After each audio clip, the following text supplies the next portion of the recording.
हरि श्रीगुरुभ्यो नमः।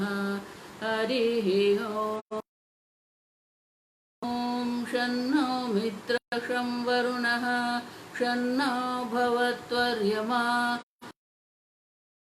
बृहस्पतिः शन्नो विष्णुरुक्रमः नमो ब्रह्मणे वायो त्वमेव प्रत्यक्षं ब्रह्मासि त्वमेव प्रत्यक्षं ब्रह्म वदिष्यामि ऋतं वदामि सत्यं वदिष्यामवतु तद्वक्तु अवतु वक्तारम् ॐ शान्तिः। ॐ भद्रं कर्णेभिः शृणुयाम देवाः भद्रं पश्येमाक्षभिर्यजत्राभिरङ्गैः स्तुष्टुवागुंसस्तनूभिः व्यशेम देवहितं यदायुः स्वस्ति स्वस्ति नः पूषा विश्ववेदाः अर्क्षो अरिष्टनेमिः स्वस्ति नो बृहस्पतिर्दधातु। ॐ शान्तिः शान्तिः शान्तिः। ॐ सहना भवतु सहनौ भुनक्तु सह वीर्यं करवावहै तेजस्विनावधीतमस्तु मा विद्विषावहै। ॐ शान्तिः शान्तिः। सदाशिवसमारम्भां शङ्कराचार्यमध्यमाम् अस्मदाचार्यपर्यन्तां वन्दे गुरुपरम्परां। श्रुतिस्मृतिपुराणानाम् आलयं करुणालयं नमामि भगवत्पादं शङ्करं शङ्कराचार्यं केशवं सूत्रकृतौ भगवन्तौ पुनः पुनः ईश्वरो गुरुरात्मेति मूर्तिभेदव्योमवदेहाय दक्षिणामूर्तये नमः। निधये सर्वविद्यानां विशजे भवरोगिणां गुरवे सर्वलोकानां दक्षिणामूर्तये नमः। ॐ नमः प्रणवार्थाय शुद्धज्ञानैकमूर्तये निर्मलाय प्रशान्ताय दक्षिणामूर्तये नमः। मंगलाचरण। ॐ नमः श्रीशङ्करानन्द गुरुपादाम्बुजन्मने ॐ नमः श्रीशङ्करानन्द गुरुपादाम्बुजन्मने सविलासमहामोहग्राहग्रासैककर्मणे सविलासमहामोहग्राहग्रासैककर्मणे।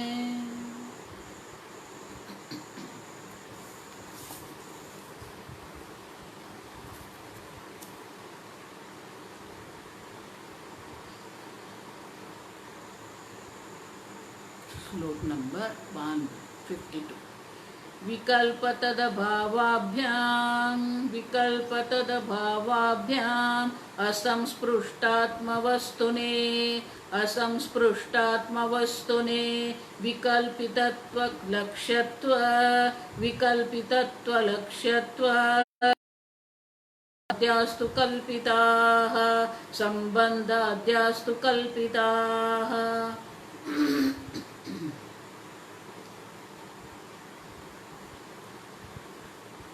विकल्पितत्व लक्ष्यत्व संबंधादि सर्वे कल्पिताः। ये सब कल्पित है। अब देखो, अंग्रेजी में कहावत है, half knowledge is dangerous knowledge. वही कहावत जो है ना, आधा ज्ञान जो है ना, वो खतरनाक होता है। क्यों? क्योंकि वो हमें इसीलिए शास्त्र में भी कहते हैं, अज्ञानस्तु, अज्ञानी है सर्वम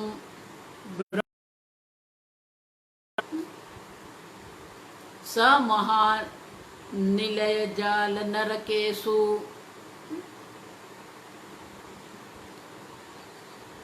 जो अधिकारी नहीं है, जो अज्ञानी है, जिसको कोई जिज्ञासा है नहीं, की इच्छा ही नहीं है, वो अपने घर में अपने पति पत्नी धन संबंध उसी में ही पड़ा हुआ। उसी को अगर हम कह देंगे सर्वम ब्रह्म इति यो वदेत, ये श्लोक ठीक से समझ।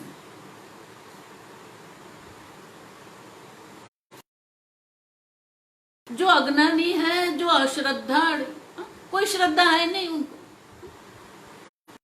भक्ति भी करेगा लेकिन अपने संसार के लिए करता है। इसी ऐसी जो संसारी, जो कर्मठ है, जो कर्म का समर्पित है, ऐसी व्यक्ति को अगर आप कहेंगे सर्वम ब्रह्म यह वदेत, जो उसको कहता है स महानलय महाजाल निलय नरके,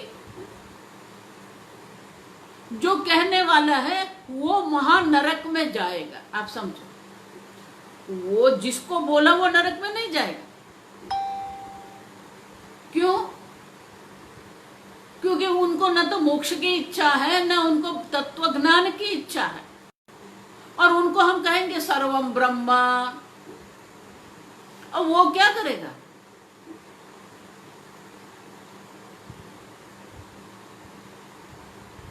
बृहदारण्यक उपनिषद में एक कथा है,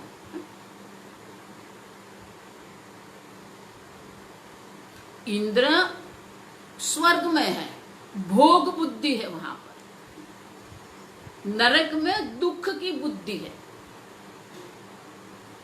इसलिए वहां ये मोक्ष की इच्छा होना संभव नहीं है। मनुष्य लोक में पाप और पुण्य होने के कारण ही वहां ये मोक्ष की इच्छा संभव है। जहां कर्म करने की स्वतंत्रता है, वहां ही ये मोक्ष की इच्छा संभव है। लेकिन कोई किसी कारण, कोई पुण्य के कारण इंद्र के मन में भी ये जिज्ञासा हुई। होने के बाद वो ब्रह्मा जी के पास गए। परमपिता जो ब्रह्मा जी है, सर्व के जो सर्जक है, और ब्रह्मा जी के पास जाके बोल दिया अदिहि भगवो ब्रह्मेति।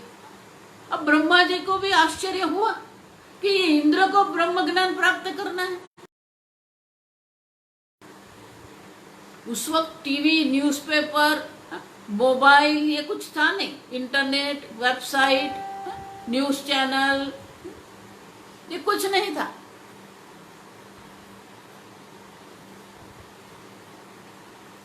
फिर भी इंद्र जो स्वर्ग का राजा है, वो ब्रह्मा जी के पास गया तो असुरों का जो, दानवों का जो राजा था, विरोचन था, उसके मन में आया मैं भी जाऊं। इंद्र गया। क्यों गया? उनको समाचार मिल गया कि इंद्र ब्रह्म ज्ञान के लिए, तत्व ज्ञान के लिए ब्रह्मा जी के पास गए, ब्रह्मा जी परम पिता है। तो विरोचन भी पहुंच गया। अब ब्रह्मा जी के सामने क्या हो गया? एक है जो सात्विक है, स्वर्ग से आया इंद्र है, दूसरा है जो विरोचन है, असुर बुद्धि वाला है, एक दैव बुद्धि वाला है, एक दैवी संपत्ति वाला है, एक आसुरी संपत्ति वाला है। अब दोनों सामने आ गए, एक सात्विक है, एक तामसिक है, और दोनों ने कह दिया ब्रह्म ज्ञान दे दो। अब क्या करें? तो ब्रह्मा जी ने कहा ये शरीर ब्रह्म है, जाओ। और बोले जाओ तपश्चर्या करो, ये शरीर ब्रह्म है। अब इंद्र ने सोचा कि ब्रह्मा जी कह रहे हैं जाओ तपश्चर्या करो, ये शरीर ब्रह्म है, और जाने का कह दिया तो जाना पड़ा। गुरु जी कह रहे जाओ तो फिर जाओ, बैठना नहीं है। अब निकल पड़े दोनों अपने अपने रास्ते पर गए।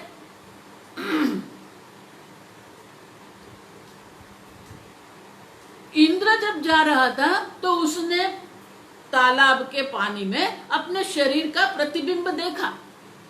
तो वो प्रतिबिंब देख के सोच में पड़ गया, ये शरीर ब्रह्म होता तो ये शरीर तो विकारी है, उनका जन्म है, और ये तो दृश्य है, ये शरीर ब्रह्म नहीं हो सकता है। विचार किया, वापस वो ब्रह्मा जी के पास गए और बोला कि आपने कहा ये शरीर ब्रह्म है, मैंने विचार कर लिया, ये शरीर ब्रह्म नहीं हो सकता है। अब विरोचन का क्या हुआ? जब विरोचन ने सुना कि ये शरीर ब्रह्म है, बहुत प्रसन्न हो गया। नरक में जाके सबको बोलने लगा, अरे चलो चलो, ये शरीर ब्रह्म है, ये शरीर को प्रसन्न करो, यही ब्रह्म है, खाओ पियो मौज करो। इसीलिए उसको विरोचन वेदांत कहते हैं। ठीक से समझो, विरोचन वेदांत माने क्या है? शरीर को ही ब्रह्म मानना है और शरीर को ही पुष्टि करना है, चलो शरीर को ही रुष्ट करना है, इंद्रियों को रुष्ट पुष्ट करना है।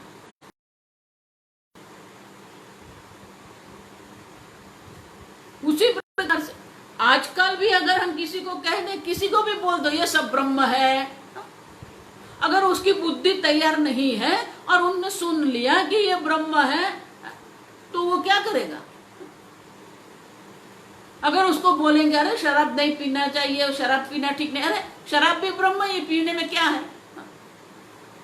नहीं नहीं नहीं, ये गुटखा नहीं खाना, अरे गुटखा भी ब्रह्म ही है।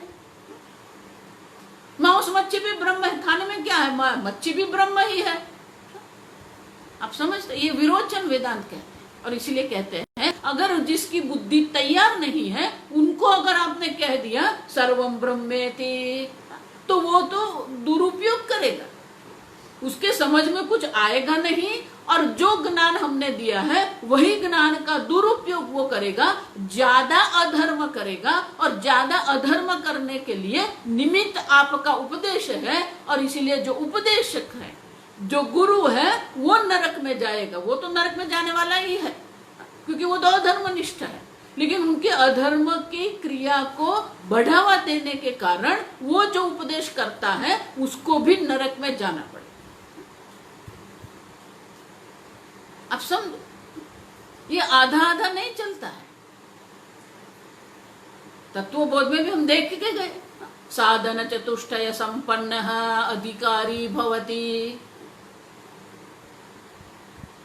अधिकारी नहीं है और अगर ब्रह्म ज्ञान की बात किया, देखो बहुत सारे बुद्धिशाली लोग हैं जगत में, कोई ऐसा नहीं है कि नहीं है, बुद्धिशाली लोग तो बहुत है, लेकिन किसकी बुद्धि में ये ब्रह्म ज्ञान प्राप्त करने की इच्छा होती है?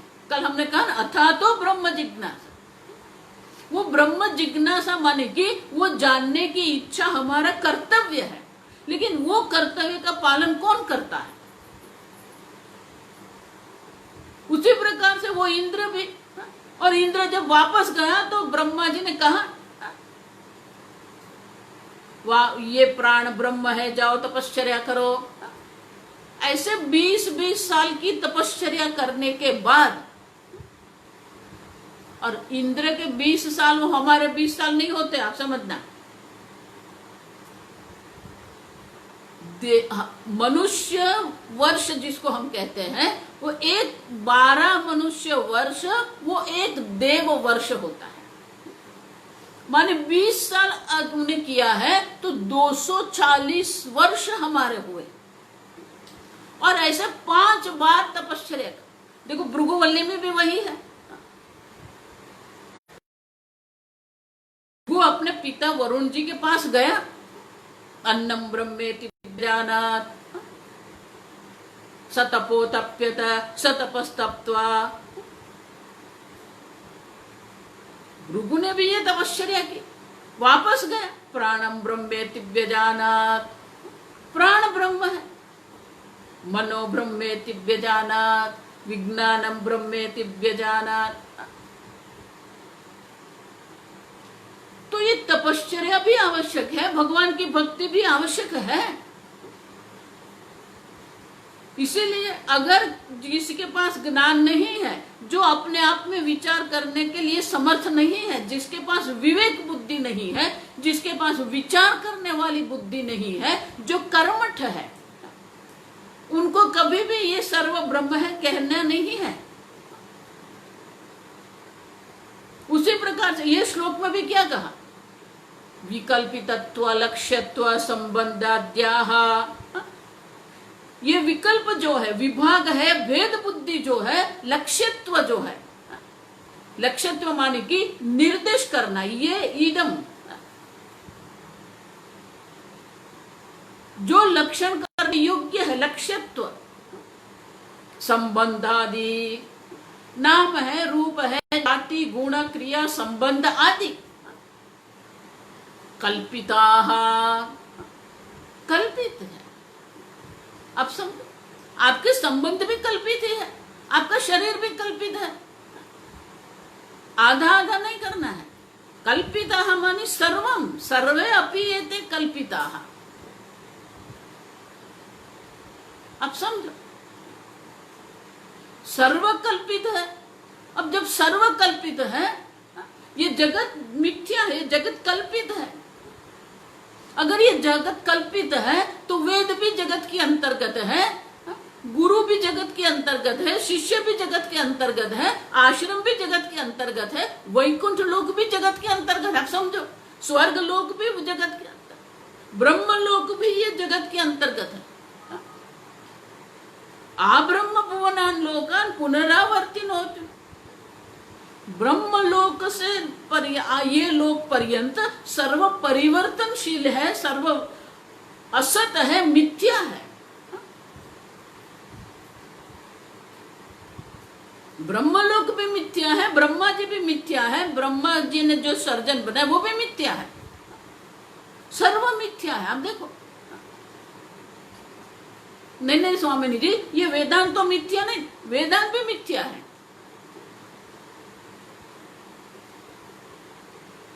मैं बोल रही हूं वो भी मिथ्या, आप सुन रहे वो भी मिथ्या ही है। लेकिन ये मिथ्या है, ठीक से समझना। तो फिर ये मिथ्या हमको सत्य की ओर ले जा सकता है। सत्यम ज्ञानम अनंतम ब्रह्म, वो ब्रह्म सत्य है। ये सच्चिदानंद आत्मा, इयम आत्मा परानंद है। ये जो संवित है, एका संवित, ये एक संवित है, वो सत्य है, वो आत्मा है, वो परानंद है। उनके सिवा बाकी जो कुछ भी है सब कल्पित है, मिथ्या है।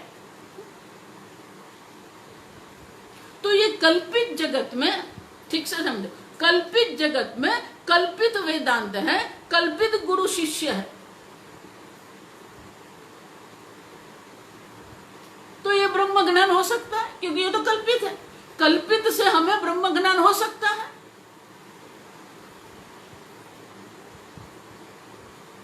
कल्पित से ही ब्रह्म ज्ञान होगा, ठीक से समझो। शास्त्र इसलिए बहुत सुंदर दृष्टांत देते हैं। कोई व्यक्ति सो गया है, वो सो गया है और वो स्वप्न देख रहा है। अब स्वप्न जब वो देख रहा है और स्वप्न में देखा, वो चलने निकला और चलते चलते वो जंगल में गया और जंगल की शुद्ध हवा थी, बहुत ठंड, बढ़िया था, हरियाली थी, पक्षियों का सुंदर संगीत था, कलरव, बहुत अच्छा था, बहुत अच्छा लगा उनको। तो उसने सोचा चलो थोड़ा और अंदर जाते हैं। तो वो जंगल में थोड़ा और अंदर गया। अब जब वो अंदर गया, थोड़ा अंदर गया, तो वहां सामने से एक बाघ आ गया, व्याघ्र, और उसने वो व्यक्ति के ऊपर जो तराप लगा दी।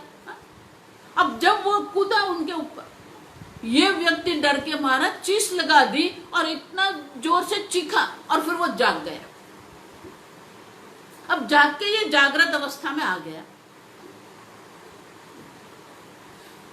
जब वो जागृत अवस्था में आया तब पता चला कि वो स्वप्न जगत, वो जंगल, वो व्याघ्र सब क्या था? कल्पित था। लेकिन कल्पित जो बाघ था, कल्पित व्याघ्र था, वो कल्पित व्याघ्र ने कल्पित स्वप्न में से उनको जगा के जागृत में ला दिया। उसी प्रकार से भले वेदांत कल्पित है, भले वेदांत मिथ्या है, गुरु मिथ्या है, शिष्य मिथ्या है, लेकिन वही मिथ्यात्व जो है आपको सत्य की ओर ले जा सकता है।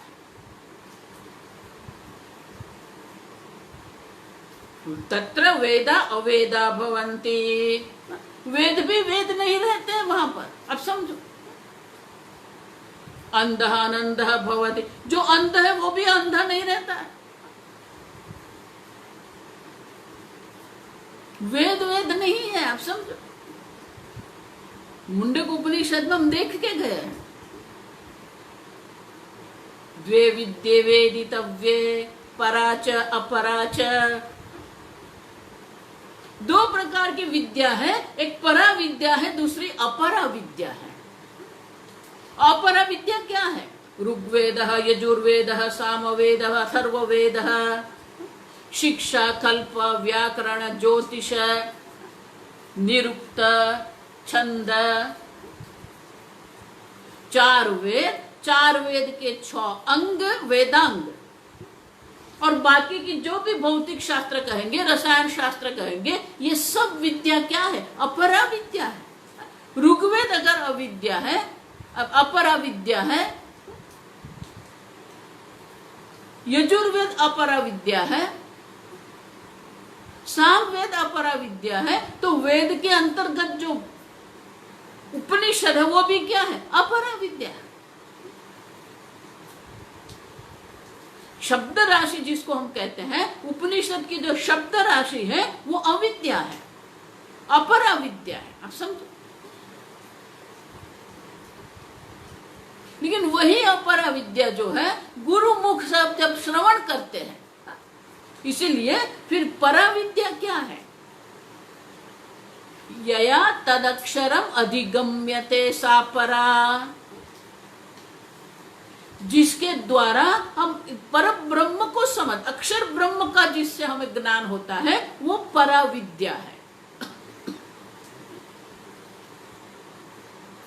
और वो अपरा विद्या जिसको हम परा विद्या कहते हैं, जिसके द्वारा अक्षर ब्रह्म का ज्ञान होता है, वो परा विद्या है। तो वो परा विद्या क्या है? जो उपनिषद की शब्द राशि है वो अपरा विद्या है। लेकिन वही उपनिषद की जो शब्द राशि है, जब गुरु मुख से हम श्रवण करते हैं, और गुरु मुख से हम श्रवण करते हैं, उस वक्त हमारी बुद्धि में जो ज्ञान वृत्ति उत्पन्न होती है वो परा विद्या है। क्यों? क्योंकि वो परा विद्या से ही अविद्या की निवृत्ति होती है, और एक बार अविद्या की निवृत्ति हो गई, आदित्यवत प्रकाशते यद ज्ञानम तत्परः, पर देखो वहां पर वही शब्द है। जो परा विद्या है वो अविद्या की निवृत्ति कर सकता है। माने कि आपकी बुद्धि में जो ज्ञान वृत्ति उत्पन्न होती है वही परा विद्या है, बाकी सब अपरा विद्या है। उपनिषद की शब्द राशि भी अपरा विद्या है, गुरु मुख से श्रवण करते वो भी अपरा विद्या है, लेकिन वही अपरा विद्या द्वारा हमारी बुद्धि में परा विद्या जो उत्पन्न होती है, जो अविद्या की निवृत्ति करती है।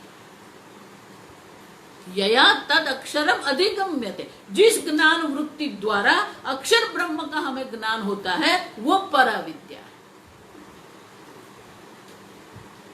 अब समझो ठीक से। और इसीलिए कल्पिता संबंधाद्या, संबंध आदि सर्व प्रकार के संबंध जो हम कहते हैं, नाम रूप जाति गुण क्रिया संबंध, ये सब क्या है? मिथ्या है। जिसको हम सत्य मान के हमारे जीवन को समर्पित करते हैं वो सब तो मिथ्या है।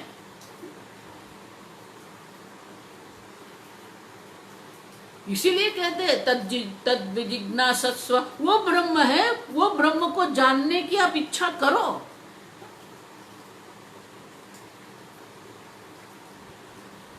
और इसीलिए ये मनुष्य जीवन का लक्ष्य तो एक ही है, ये ब्रह्म तत्व को, आत्मस्वरूप ब्रह्म तत्व को जानना, वही मनुष्य जीवन का लक्ष्य है। वही हमें ये भवसागर पार करवा सकता है। लेकिन वो भवसागर हम पार नहीं करते हैं। वही भवसागर को हम क्या करते हैं? पुनरपि जननम पुनरपि मरणम, अव्यक्तादीनि भूतानि व्यक्त मध्यानि भारत अव्यक्त निधनान्येव। गीता में बार बार भगवान ये कहते रहते हैं कि हम ये जन्म मरण के चक्र में पड़े रहते हैं। मनुष्य जीवन जो है वो मोक्ष द्वार है, ये मोक्ष द्वार है। इसी के द्वारा ही हम क्या कर सकते हैं? ये भवसागर पार कर सकते हैं। भागवत में भी भगवान यही कहते हैं, आप मत मानना। ये लोग कीर्तन करते रहते हैं, नृदेहम दुर्लभम सुदुर्लभम। अब देखो भगवान क्या कहते हैं, ये नृदेह जो मनुष्य शरीर जो है दुर्लभ नहीं सुदुर्लभ है। दुर्लभम सुदुर्लभम। अब किसी के मन में ये प्रश्न आएगा, स्वामिनी जी ये मनुष्य शरीर कहाँ दुर्लभ? आप देखो अभी वस्ती नियंत्रण का नियम भी आने वाला है, इतने मनुष्य बढ़ गए हैं और आप कह रहे हैं कि दुर्लभ है। कोई दुर्लभ नहीं, कोई सुदुर्लभ नहीं है, इतने सारे मनुष्य हैं और वस्ती नियंत्रण का नियम भी लाना पड़ेगा।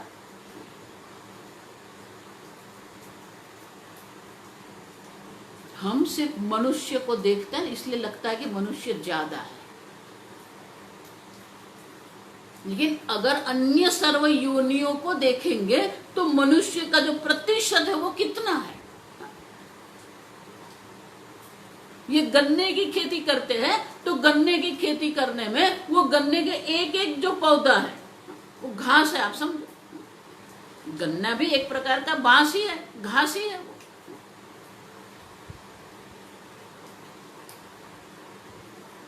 तो एक एक योनि है, आप समझो। जो तृण हम जिसको कहते, दुर्वा हम जिसको कहते हैं, वो भी क्या है? एक योनि है। वृक्ष भी क्या है? योनि है। ये जंतु है, वो भी योनि है। तो आप सिर्फ पृथ्वी पर ही देखो, अन्य कितने प्रकार की योनियां हैं, कितने प्रकार के जीव हैं। पशु है, पक्षी है, मछली है, बैक्टीरिया है, सूक्ष्म जीवाणु है। अरे स्वामी जी कोरोना है, कोविड है, सबको डरा के रखा है कोविड ने। एक एक योनि है, आप समझो। एक एक कोश एक योनि है। तो इतनी सारी योनियों में अगर आप मनुष्य को देखेंगे तो मनुष्य जिसको हम कहते हैं उनका प्रतिशत कितना है? और ये सब जो योनि है कैसी है? पुनरपि जननम पुनरपि मरणम। हमारे 100 साल में जो कुत्ता है 15-20 साल उनका जीवन है। मच्छर कहेंगे हमारा 1 सप्ताह उनका जीवन है।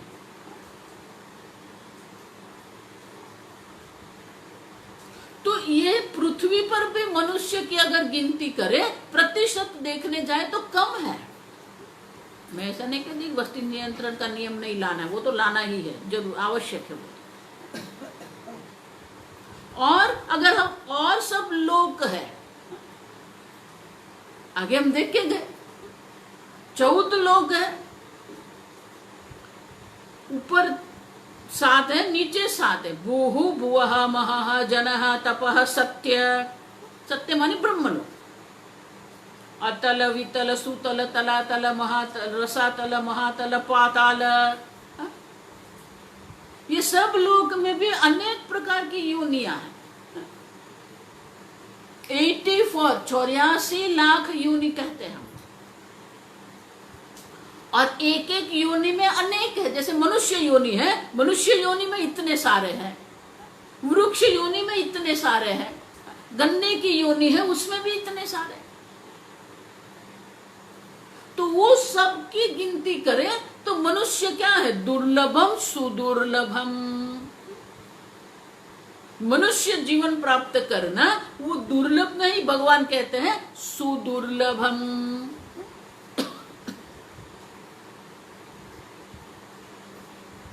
गुरु कर्णधारम, उसमें दूसरा दुर्लभ क्या है? गुरु, जो हमें मोक्ष की ओर ले जाए, वो गुरु की हमें आवश्यक है। हम मंगलाचरण में देख के गए, गुरु जो है उनका काम एक ही है, सविलास महामोह ग्राह ग्रासैक कर्मणे। जो हमारी अविद्या महामोह जो और अविद्या से जन्म लेता हुआ जो मोह है, जो शोक है, उनका जो नाश करने वाले हैं, वो गुरु क्या है? कर्णधार है। क्यों? नृदेहम दुर्लभम सुदुर्लभम प्लवम। प्लवम माने क्या है? नाव होती है ना, वहां जहां बैठ सकते हैं अच्छी तरह, लेकिन वो लकड़ी को बांध के जो बनाते हैं ना, गुजराती में तरापो कहते हैं, हिंदी में पता नहीं, वो प्लवक कहते हैं। लेकिन वो प्लव जो है उनके लिए कौन चाहिए? कर्णधार, नाविक होना चाहिए। गुरु कर्णधार है।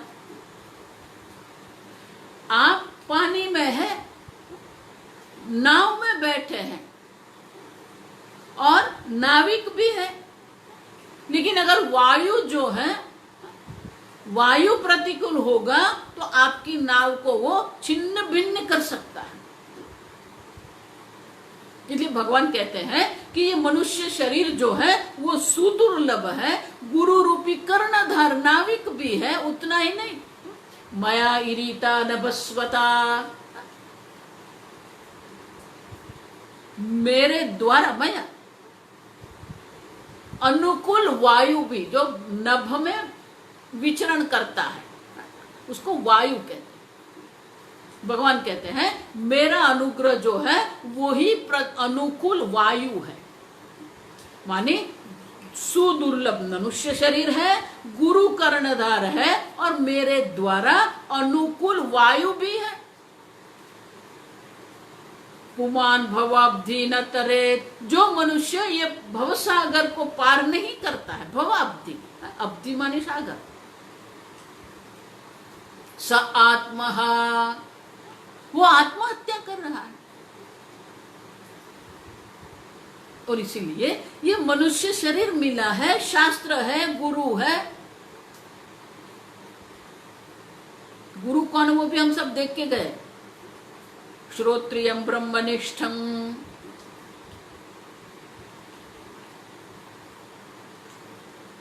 और इसीलिए ये ज्ञान जो है प्राप्त करना है, और ज्ञान प्राप्त किए बिना, ये ब्रह्म ज्ञान के बिना मोक्ष की कोई आवश्यकता नहीं है। लेकिन जो जानना है, ब्रह्म सत्य जगन मिथ्या, वो सत्य ब्रह्म को हमें जानना है। और सत्य ब्रह्म को जानने के लिए जो बारी है वो क्या है? ये भगवान जो अभिन्न निमित्त उपादान कारण है, तटस्थ लक्षण के द्वारा ही हम स्वरूप लक्षण को जान सकते हैं। और इसीलिए वो अभिन्न निमित्त उपादान कारण जो ब्रह्म है वो भी आवश्यक है। भले ही उपाधि की दृष्टि से वो मिथ्या है, भले ही उपाधि की दृष्टि से वो कल्पित है, लेकिन वही हमें सत्य की ओर ले जाता है। और इसीलिए ये ब्रह्म ज्ञान जो है, ब्रह्म ज्ञान, गुरु, ये सब क्या है? न गुरु है, न शिष्य है, न बंधन है, न मुक्ति है। आप समझो, चिदानंद रूप शिवोहम शिवोहम। ये बंधन का अनुभव जो कर रहे वो भी क्या है? सत्य है? नहीं, बंधन भी मिथ्या है और मुक्ति भी मिथ्या है। आप समझो, कल्पिता माने सब कल्पित है। बंधन जो अनुभव आप कर रहे हैं वो बंधन भी सत्य नहीं है, और बंधन सत्य नहीं है तो मोक्ष जो कहते वो भी क्या है? सत्य नहीं है। न बंधन न मुक्ति। क्यों? आत्मा तो क्या है? एक अद्वितीय है, एका संवित। देखो, इसलिए ये जो विद्यारण्य मुनि जो वाक्य कितने लिख के गए ना, वो बहुत आवश्यक है। एका संवित, एक ही है, दूसरा है ही नहीं कि बंधन की अनुभूति संभव है। और वो संवित क्या है? एका संवित इयम संवित आत्मा परानंद है। वो एक ही संवित, वही एक चैतन्य स्वरूप आत्मा है जो आप है, अन्य है ही नहीं। नेह नानास्ति किंचन, कठोपनिषद में भी क्या कहते हैं? न यह नाना अस्ति। हाँ माता जी, मेरे नाना तो बहुत साल पहले गुजरे, ये नाना की बात नहीं कर रहे। नाना मानी अनेकता, भेद बुद्धि, विकल्प। नेह नाना अस्ति किंचित, है ही नहीं। इसीलिए कहते हैं विकल्प तदभावाभ्याम अस्पृष्ट आत्मवस्तुनि। ये विकल्प और उनके अभाव का जो है, उससे ये आत्म तत्व में क्या है? अस्पृष्ट है। और ये आत्म तत्व जिसमें न तो विकल्प है न सविकल्प है, वो न निर्विकल्प है। अस्पृष्ट आत्म वस्तु नहीं, वो आत्म वस्तु में सप्तमी विभक्ति है। विकल्पितत्व लक्ष्यत्व संबंध्यादाः कल्पिता। आत्मा में ये सब क्या है? कल्पिता। ये जो ब्रह्म स्वरूप आत्मा है, एक संवित जो आत्मा है, वो आत्मा में वस्तुनि, वो आत्मा वस्तु में ये सब क्या है? कल्पित है ही नहीं। अब देखो, किसके लिए आप अपना जीवन समर्पित करते हैं? भगवान वही कहते हैं, असतः भावः न विद्यते न च मत्स्थानि भूतानि। आप समझो, अब किसके लिए अपना जीवन समर्पित करते हैं? है ही नहीं। न बंधः न मुक्ति, न गुरु न शिष्य। लेकिन जिस प्रकार के स्वप्न का व्याघ्र जो है वो हमें जागृत में ला सकता है, उसी प्रकार से वही कल्पित गुरु जो है, वही कल्पित शास्त्र है, वही कल्पित उपदेश है जो हमें सत्य की ओर ले जाता है। और इसीलिए गुजरात में जो नरसिंह मेहता हो गए, उनका वैष्णव जन तो तेनेरे कहिए, गांधी जी का जो प्रिय भजन था, वो बहुत सुंदर लिखते हैं। जागिने जोम तो जगत दिशे नहीं। एक बार अगर हम ब्रह्म में जग गए, ब्रह्म में जगने के बाद ये जगत है ही नहीं। ऊंगमा अटपटा भोग भास। जिस प्रकार से स्वप्न में हम अनेक प्रकार के देखो, ये सब संपूर्ण शास्त्र यही चर्चा करते। विश्वम दर्पण दृश्यमान नगरी तुल्यम निजांतर्गतम।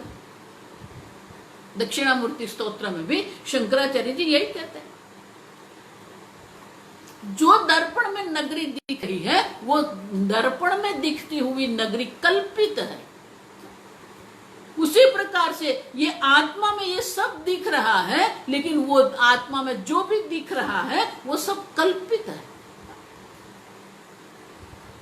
पश्यन्नात्मनि आत्मनि, आत्मा में ये जो देख रहे हैं आप, जैसे मिट्टी में घड़ा नहीं है, उसी प्रकार से आत्मा में ये जगत है ही नहीं, कल्पिता है। आप वही सच्चिदानंद ब्रह्म हो, वो सच्चिदानंद ब्रह्म से बाकी जो भी कुछ चीज है वो सब कल्पित है, मिथ्या है। लेकिन ये ये सुनने के बाद भी, समझने के बाद भी तर्क से तो बहुत अच्छा लगता है, लेकिन उनको समझना बहुत कठिन है। देखो शंकराचार्य जी एक प्रसंग है कि एक राजा थे। अब राजा को तो सब प्रकार के लोगों को लालन पालन करना है, सबकी रक्षा करना है। तो उनके दो गुरु थे, एक द्वैतवादी थे, दूसरा अद्वैतवादी था। वो द्वैतवादी वो भक्ति वाला था। तो ये राजा का भी एक नियम था कि वो द्वैतवादी था, उनको भी सुनते थे, अद्वैतवादी को भी वो सुनते थे। उस वक्त ऐसा था कि राजा महाराजा ही वो आश्रम में जो भी आवश्यक है वो धन है, भूमि है, पूरा संचालन करते थे। अब द्वैतवाद जब भगवान की बात करे, भक्ति की बात करते, पुण्य की, बहुत अच्छा लगता। अब अद्वैतवादी वो तर्क से बात करता था, तो वो भी उनको अच्छा लगता था क्योंकि वो था बुद्धिशाली। वो भी सोचता था कि ये जो बात कर रहे हैं अद्वैतवादी, जो बात कर रहे हैं वो तो ठीक ही है, तर्क से तो कोई मना नहीं कर सकता। और इसीलिए वो अद्वैतवादी की बात में उनको, बुद्धि में उनको मजा आती थी, आनंद आता था, इसलिए उनको ज्यादा वो सुनते थे और उससे ज्यादा बात भी करते थे। वो भक्ति वाला था ना, उनको ऐसा लगता था देखो मेरे साथ बहुत बात नहीं करते हैं, मेरी और ज्यादा ध्यान नहीं देते, तो उनके मन में ये अद्वैतवादी के लिए ईर्ष्या थी। अब एक बार क्या हुआ, राजा को एक दूसरे नगर में जाना था। तो जब राजा जा रहे थे, पूरा अपने सैन्य के लेके वो जा रहे थे, तो सोचा कि ये जाना है, बहुत दिन लगेंगे, तो ये दोनों गुरु को भी ले लेते हैं, उस रास्ते में सत्संग भी करेंगे। वो दोनों को भी ले लिए। अब जा रहे थे, तो वो चलते चलते जा रहे थे जंगल में। तो सोचा ये घोड़े पर नहीं बैठना है, ऐसे ही चल के जाते हैं, अच्छा मजा आएगा। जंगल था, वातावरण खुशनुमा वातावरण था, बढ़िया था। वो चल रहे थे। तो ये जो द्वैतवादी था वो राजा के साथ कोई चर्चा कर रहा था, भक्ति की, भगवान की। देखो ये भगवान ने सूर्य बनाया, चंद्र बनाया, ये सब चर्चा कर रहे थे और राजा भी सुन के आनंद कर रहा था। वो जो अद्वैतवादी था वो आगे चल रहा। अब वो जब आगे चल रहा था तो उसने देखा सामने से एक बड़ा हाथी, वो जंगली हाथी आ रहा है, और उसके पीछे दूर थोड़े और भी हाथी थे। ये हाथी अकेला नहीं होता है, उनकी पूरा परिवार होता है। एक बड़ा हाथी होता है और बहुत सारी हथनी भी होती है, बच्चे भी होते हैं। तो ये सब थे। अब उसने देखा ये जंगली हाथी आ रहा है, और जंगली हाथी ने देखा ये मनुष्य आ रहे हैं, और आवाज भी हो रही थी। तो ये आवाज सुन के जंगली हाथी के मन में गुस्सा आया। वो गुस्सा आया, इसलिए वो क्या किया, वो गुस्से में दौड़ने लगा। अब ये जो अद्वैतवादी गुरु था उसने देखा कि ये हाथी दौड़ के आ रहा है, वो गुस्से से आ रहा है, तो उसने चिल्लाया जोर से, ये हाथी आया, दौड़ो दौड़ो, भागो भागो। वो भी दौड़ गया, सबको भी भगाया। अब सब एक और भाग गए। अब जब सब लोग दूर चले गए तो वो हाथी जो था वो शांत होकर वापस चला गया। अब राजा ने सोचा ये दौड़ भाग हो गई है, ये संध्या समय भी हो गया है, तो यहाँ ही हम लोग बैठते हैं, यहाँ ही रात रहेंगे और कल सुबह में आगे चलेंगे। ठीक है, वो वहां सब हो गया रहने।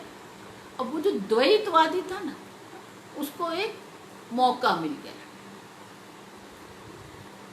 तो ये भोजन करने के बाद ये सत्संग कर रहे थे, बैठे थे। तो उसने बोला देखो राजा, मैं बोलता था ना ये अद्वैतवादी जो बात करता है ना वो गप्पे लगाता है, वो बोलता कुछ है, करता कुछ है, आप समझते नहीं राजा। ये सब भगवान है, सब भगवान ने बनाया है, यहाँ कुछ कल्पित नहीं है, सब भगवान ने बनाया, सत्य है सब। अब राजा भी सोच में पड़ गए, तो बोले कि आप ऐसा क्यों कहते हैं?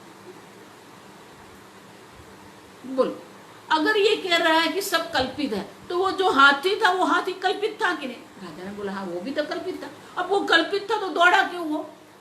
और दौड़ा नहीं, हम सबको भी दौड़ा है। अगर वो कल्पित ही था तो उसको दौड़ने की कोई आवश्यकता ही नहीं थी।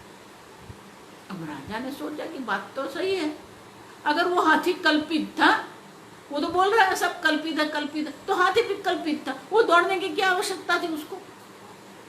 कल्पित हाथी को देख के उसको भय तो उसको होना ही नहीं चाहिए। अब राजा के मन में यह आया कि ये तो बड़ा विचित्र हो गया, ये तो विरोधाभास है। सैनिक को बोला जाओ वो अद्वैतवादी गुरु है ना उसको बुलाओ। वो सोच में पड़ गया कि अभी क्या बुलाने की जरूरत पड़ेगी, तो वो गए। बोलो, आप कहते हो कि एक अद्वितीय ब्रह्म मात्र है, ये सब कल्पित है। तो बोला मैं तो पहले से कह रहा हूं ये सब कल्पित है। अगर कल्पित है तो वो जो हाथी था वो हाथी भी कल्पित था। तो बोला हाँ वो भी कल्पित था। तो वो कल्पित हाथी को देख के आप दौड़े क्यों? वो बोला वो हाथी भी कल्पित था, मैं दौड़ा वो भी कल्पित ही था, वो क्या सत्य था? नहीं, समझ में है? कल्पित हाथी को देख के मेरा दौड़ना भी क्या था? कल्पित ही था। आपसे मैं बात कर रहा हूं वो भी क्या है? कल्पित ही है। इसलिए पहले मैंने कह दिया गुरु भी कल्पित है, आप समझो। लेकिन वही कल्पित जो है वो आपको सत्य की ओर ले जाता है।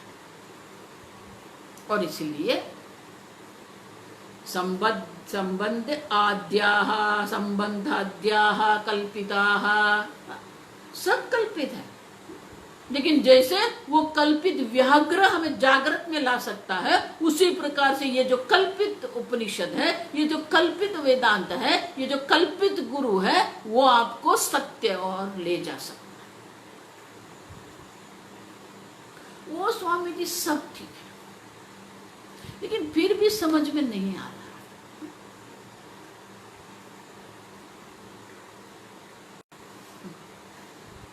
क्यों समझ में नहीं आ रहा? बहुत सालों तक सुनने के बाद भी कई बार ऐसा होता है कि ऐसा लगता है कि हम आगे बढ़े ही नहीं है, वहां के वहां ही है। और इसीलिए शास्त्र कहते हैं कि ये ब्रह्म ज्ञान में 3 प्रकार के विघ्न है, प्रतिबंध कहते हैं उसको। 3 प्रकार के प्रतिबंध। पहला प्रतिबंध है अविद्या। तो ये अविद्या जो है वो अविद्या प्रतिबंध है। कैसे प्रतिबंध है? उसको कहते हैं आवरण। अज्ञानेन आवृतम ज्ञानम। वो क्या करता है?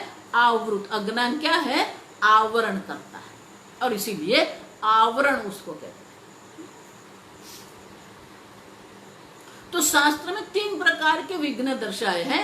मल, विक्षेप, आवरण। ठीक से सुनो।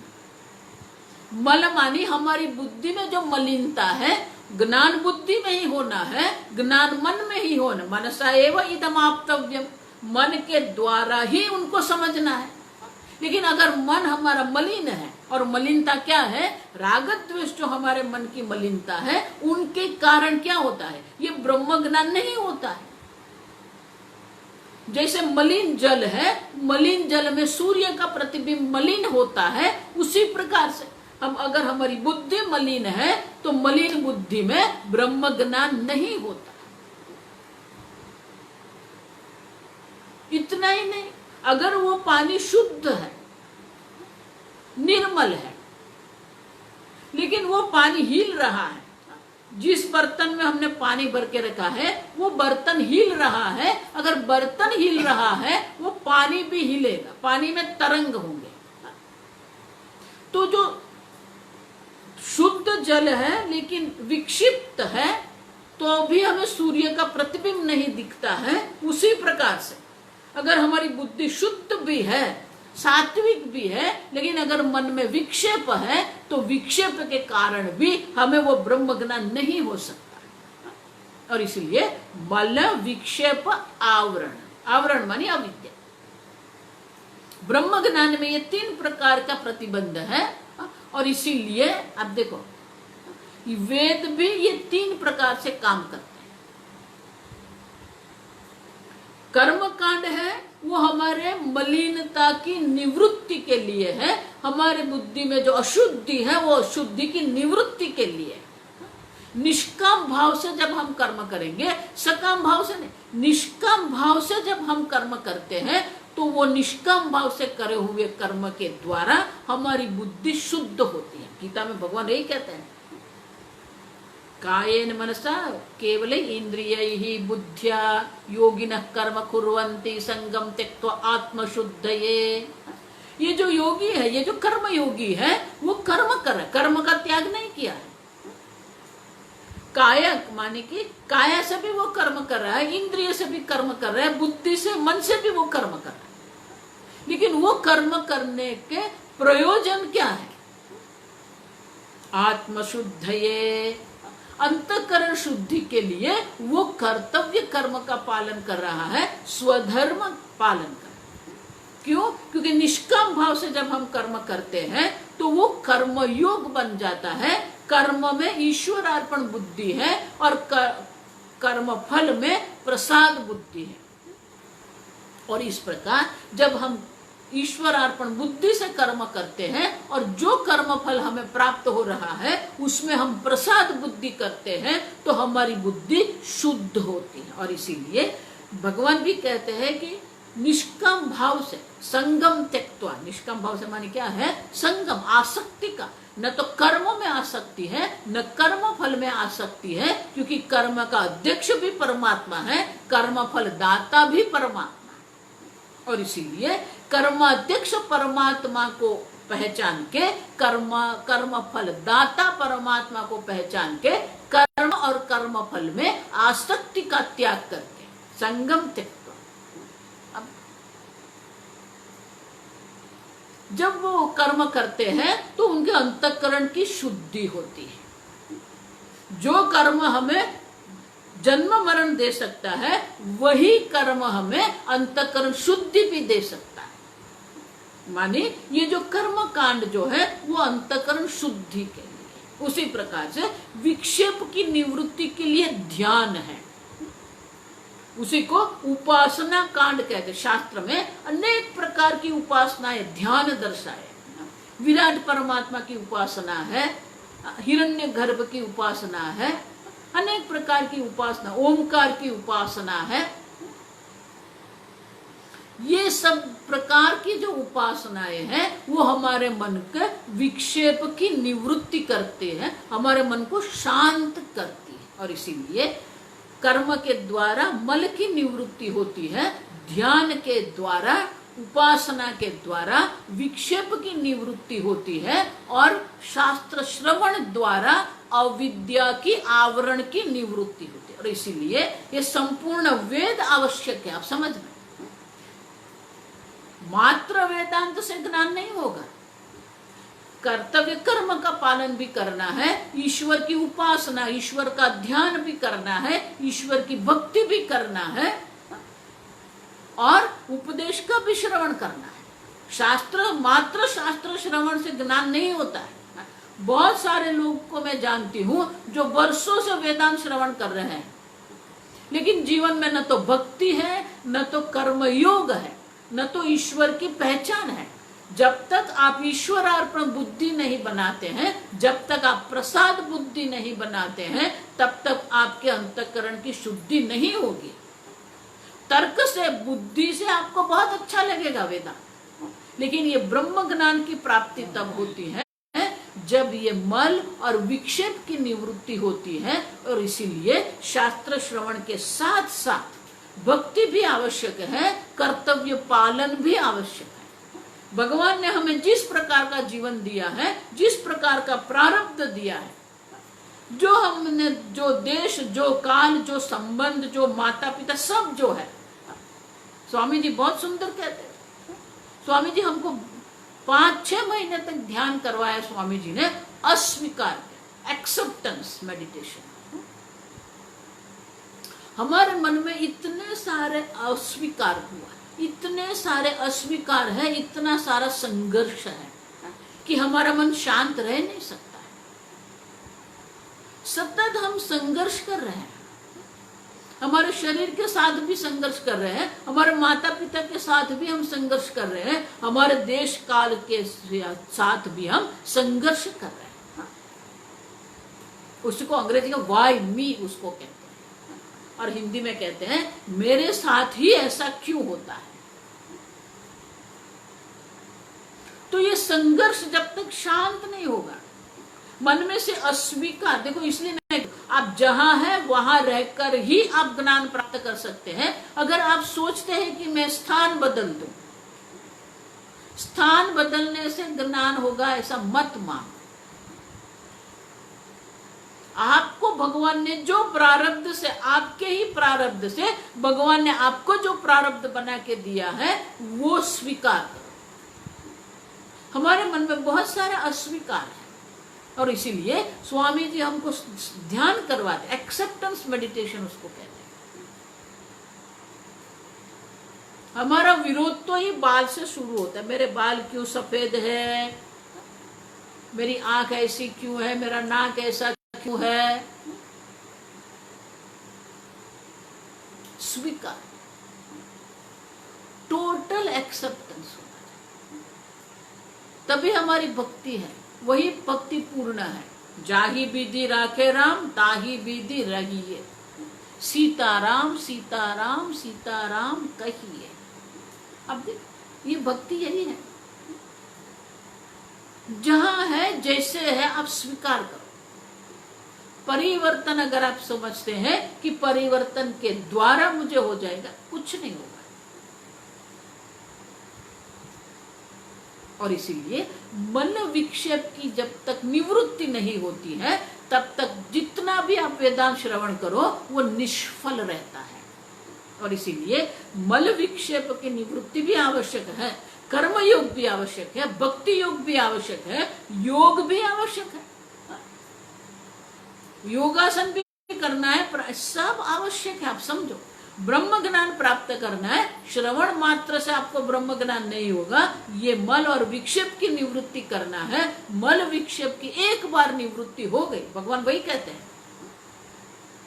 एक बार ये मल विक्षेप की निवृत्ति हो गए तो श्रवण के द्वारा तत्काल आपको ज्ञान हो सकता है। और इसलिए श्रवण जो है वो प्रमाण है, लेकिन श्रवण के साथ साथ ये मल विक्षेप की निवृत्ति के लिए कर्म योग और भक्ति योग भी आवश्यक है। आगे हम कल देखेंगे। ओम स्वस्ति प्रजाभ्यः परिपालयन्तां न्यायेन मार्गेण महीं महिषाः गोब्राह्मणेभ्यः शुभमस्तु नित्यं लोकाः समस्ताः सुखिनो भवन्तु काले वर्षतु पर्जन्यः पृथिवी सस्यशालिनी देशोऽयं क्षोभरहितः ब्राह्मणाः सन्तु निर्भयाः ओम सर्वेषां स्वस्तिर्भवतु सर्वेषां शान्तिर्भवतु सर्वेषां पूर्णं भवतु सर्वेषां मङ्गलं भवतु सर्वे भवन्तु सुखिनः सर्वे सन्तु निरामयाः सर्वे भद्राणि पश्यन्तु मा कश्चित् दुःखभाग् भवेत् असतो मा सद्गमय तमसो मा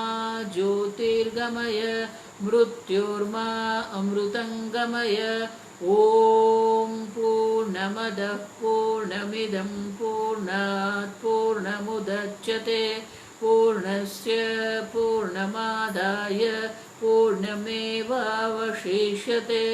ओम शांति शांति शांतिः हरिः ओम श्री गुरुभ्यो नमः हरिः ओम हरि। मोठं उदर